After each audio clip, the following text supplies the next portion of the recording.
Now let's look at this structure here. This is very important always, but especially if you're just starting to speak English. If you're just starting your English conversation and gaining confidence, this is an important tool for you. Why? Because it allows you to have a few more seconds when somebody asks you a question. You see? So let's just write it here. Well, let me see. ... And you let a few seconds pass. Or you say, well, let me think. And again, you let a few seconds pass. So basically what it does is somebody asks you a question about something, and with this tool, with this structure here, you gain a few seconds to formulate your answer, your response. Very important. So let's create an example here.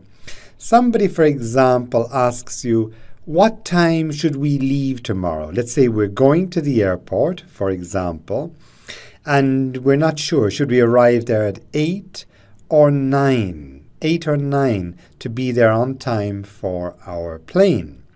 So you ask, somebody says, well, let's say, Peter, what time should we leave for the airport tomorrow morning?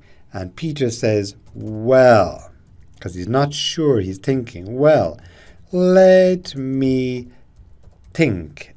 And he thinks, ...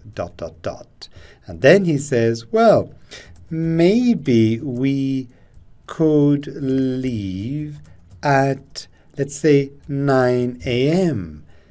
He says it with an interrogating tone, like this. Sorry, a little bit of space here. Maybe we could leave at 9 a.m.?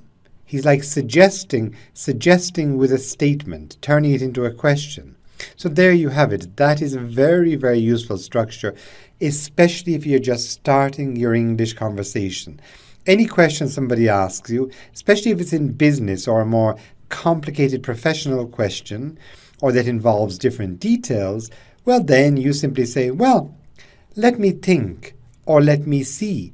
And then you give your response. You have time then to properly formulate what you want to say.